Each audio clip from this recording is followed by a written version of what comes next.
Hello बच्चों, let's read this question. The question says, for any real t, x is equals to e power t minus t upon 2, y is equals to e power t minus e power minus t upon 2, is a point on the hyperbola x square minus y square is equals to 1. Find the area bounded by this hyperbola and the lines joining its center to the points corresponding to t1 and minus t1. So now let's see the key concept for the question. तो यहाँ पे हम लोग की concept देख लेते हैं पहले. तो की कॉन्सेप्ट में हम लोग यूज करेंगे area between line and curve. देखते हैं कि हम लोग किसी भी कर्व और लाइन के बीच का एरिया कैसे निकालेंगे. तो लेट, ये हमारा क्या हो गया, वाई एक्सिस हो गया और ये हमारा एक्स एक्सिस हो गया और इस पे हमारा कोई कर्व है लाइक दिस एंड यहाँ पे हमारा कोई पॉइंट है A B. Let suppose this is point A and this is point B और हमें इस रीजन का एरिया निकालना है. और ये हमारा जो कर्व है ये है y is equal to f x के लिए. तो इसका जो हमारा एरिया मान लेते हैं कि a है. तो यहाँ पे हमारा जो एरिया a हो जाएगा वो हो जाएगा इंटीग्रेशन से हम लोग इसका एरिया निकालेंगे ओवर, ये कहाँ से कहाँ तक है, हमारा अपर लिमिट क्या है, b है. तो ये हो जाएगा a to b y dx. तो ये हमारा हो गया area between the curve and the line. तो हम लोग क्वेश्चन करते हैं, यहाँ पे हमारा एक्सिस लिख देते हैं एक्स वाई. तो क्वेश्चन में हमें कह रहा है for any real t x y point दिया हुआ है एंड ये पॉइंट कहाँ है, हाइपरबोला पे है. तो पहले हम लोग इस क्वेश्चन के डेटा के अकॉर्डिंग फिगर ड्रॉ कर लेते हैं. तो फिर हम लोग क्वेश्चन को सॉल्व करते हैं. यहाँ पे जो हमारा गिवन है वो लिख लेते हैं. गिवन क्या है, हमें पॉइंट दिया हुआ है एक्स.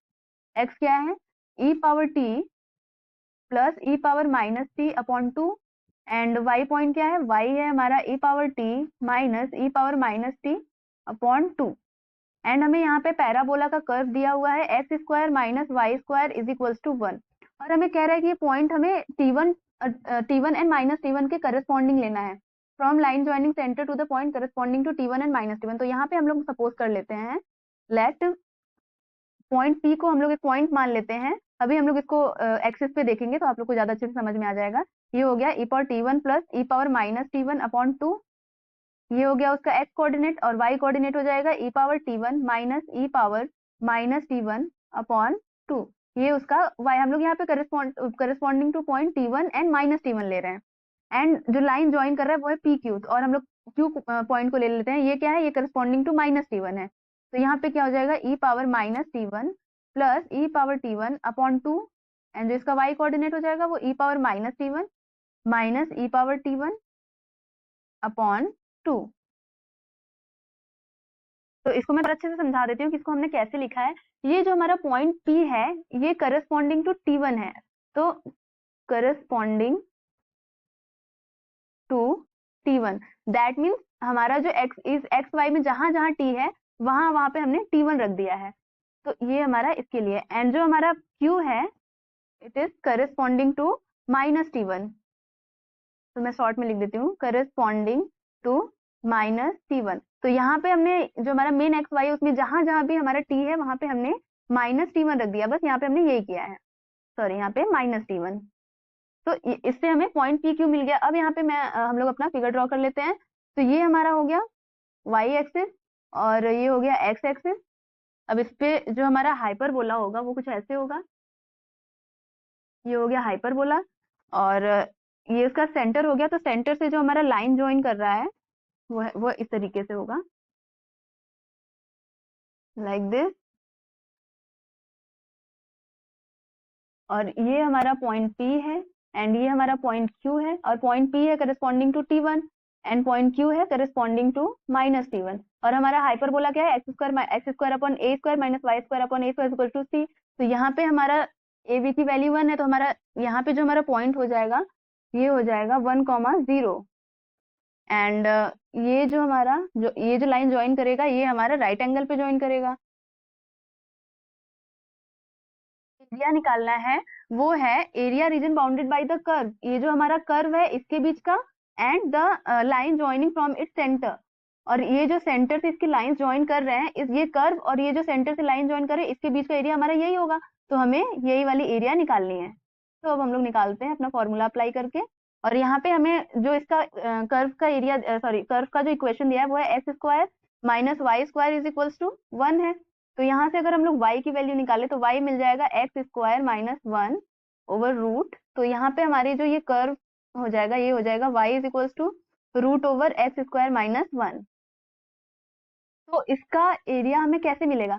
ये हमारा क्या बन रहा है यहाँ पे, ये हमारा एक राइट एंगल ट्रायंगल फॉर्म हो रहा है, बट यहाँ पे हमारा ये एक्स्ट्रा एरिया और आ जा रहा है, ये कर्व और इस लाइन के बीच का ये वाला एरिया अगर हम लोग निकाल दें तो हमें क्या मिल जाएगा, ये जो हमारा रिक्वायर्ड एरिया है वो मिल जाएगा। तो यहाँ पे हमारा जो ये वाला पॉइंट है ये तो क्या है, ये 1 है, दिस पॉइंट इज 1, एंड ये वाला जो हमारा पॉइंट होगा, अगर हम लोग इस यहाँ से लेके यहाँ तक की लिमिट तक का एरिया अगर हम लोग निकाल दे तो हम, और टोटल ट्राइंगल के एरिया से, तो हमें ये रिक्वायर्ड एरिया मिल जाएगा। और ये पॉइंट है हमारा e power t1 plus e power minus t1 upon 2। तो यहाँ से अगर हम लोग ये एरिया को सब्ट्रैक्ट करते हैं हमारे टोटल एरिया ऑफ ट्राइंगल से, और हमारा ट्राइंगल क्या है, राइट एंगल ट्राइंगल है, तो हमें रिक्वायर्ड एरिया मिल जाएगा। तो यहाँ पे हम लोग सेंटर को भी एक पॉइंट मान लेते हैं, लेट सपोज हम लोग ओ मान लेते हैं।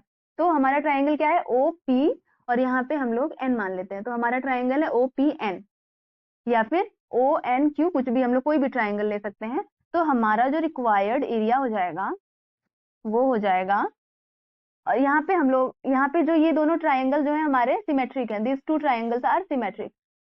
तो यहाँ पे हम लोग एक ट्राइंगल के लिए लेके चलते हैं, लेट सपोज हम लोग ओपीएन लेके चलते हैं, 2 का मल्टीप्लाई कर देंगे तो हमको दोनों का मिल जाएगा। तो यहाँ पे हमारा रिक्वायर्ड एरिया हो जाएगा 2 into area of triangle OPN minus, अब यहाँ पे लिमिट हम लोग कहाँ तक की, कहाँ से कहाँ तक की सब्ट्रैक्ट करेंगे, 1 से लेके हमारा जो यहाँ पे पॉइंट एन पे जो लिमिट है, तो वो क्या हो जाएगा, 1 से लेके हमारा पॉइंट एन पे जो लिमिट है वो है e power t1 plus e power minus t1 upon 2, and curve क्या है हमारा, कर्व है y डी एक्स।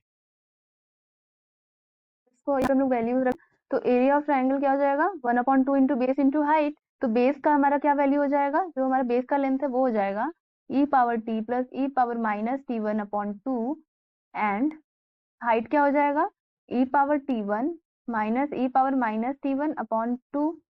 अब हम लोग इस इंटीग्रेशन को सॉल्व कर लेते हैं। तो इसका हम लोग यहाँ पे लिमिट का वेरिएबल चेंज है, तो इसको हम लोग डिफरेंशिएट करेंगे तो 0 हो जाएगा, एंड ये हमारा फंक्शन ऑफ t1 है, एंड यहाँ पे हमारा t1 हो जाएगा, और यहाँ पे हम लोग y dx को dx बाई dt से मल्टीप्लाई और डिवाइड कर देते हैं, तो यहाँ dt हो गया।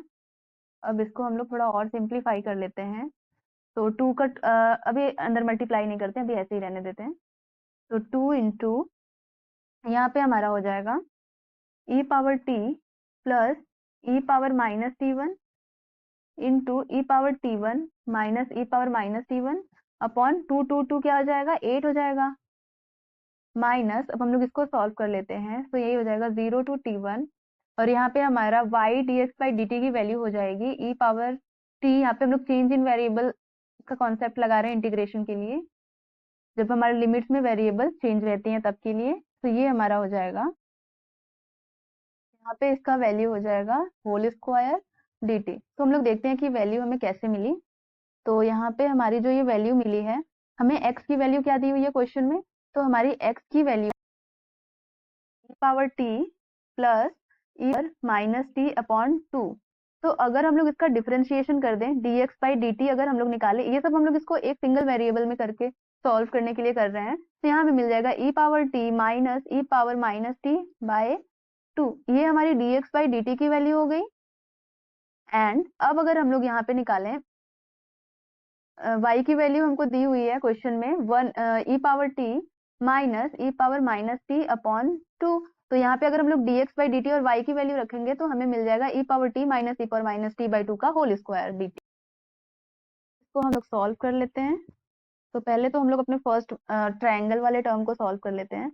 तो हमारा एरिया हो जाएगा, अगर हम लोग इसको मल्टीप्लाई कर दे तो यहाँ हमें क्या मिलेगा, ई पावर t1 इंटू ई power t1 minus e power t1 into ई power minus t1 plus e power minus t1 into ई power t1 minus e power minus t1 into ई पावर माइनस t1 अपॉन क्या था, upon 8, और यहाँ पे into 2 था, तो हम लोग अगर 2 का अंदर मल्टीप्लाई कर दे तो हमें यहाँ पे 4 मिल जाएगा। एंड अब जो हमारा नेक्स्ट इंटीग्रेशन वाला टर्म है उसको सॉल्व कर लेते हैं, तो वो क्या है, इंटीग्रेशन ओवर 0 टू t1, यहाँ पे भी हमारा अपॉन 1/4 था, 2 का मल्टीप्लाई करेंगे तो 1/2 हो जाएगा। अब स्क्वायर को हम लोग ओपन करेंगे तो हमें मिलेगा e power 2t plus e power minus two t, मतलब a square plus b square minus two a b, तो e power t, e power minus t को अगर हम लोग ऐड करेंगे तो ई पावर जीरो हो जाएगा, तो वो हमारा वैल्यू 1 हो जाएगी ई पावर जीरो की। तो अब हम लोग इसको इंटीग्रेट करेंगे, यहाँ पे हम लोग टी के रिस्पेक्ट में करेंगे, तो यहाँ से हमको एरिया मिल जाएगा।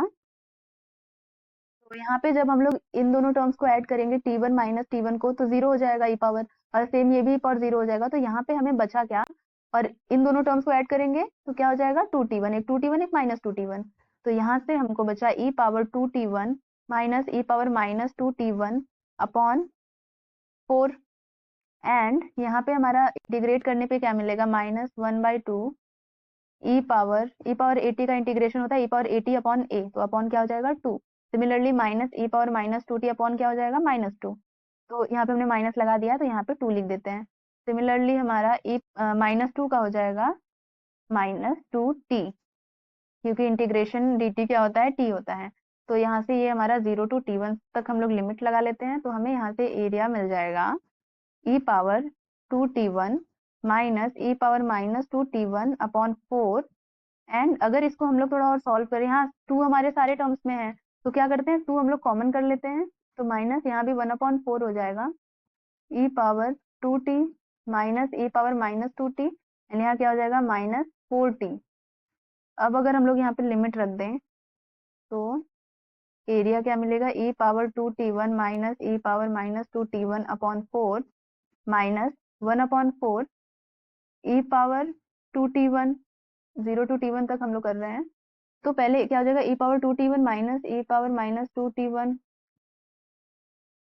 4t में भी रख देंगे तो ई पावर -4t1, अब माइनस टी के प्लेस पे क्या रखना है, 0, तो क्या हो जाएगा e power 0 and minus minus plus e power 0 plus again 4 × 0, तो यहाँ पे इसको सॉल्व करेंगे तो हमको मिल जाएगा area is equals to e power 2t1 minus e power -2t1 upon 4 minus 1/4 e power 2t1 minus e power -2t1 minus 4t1,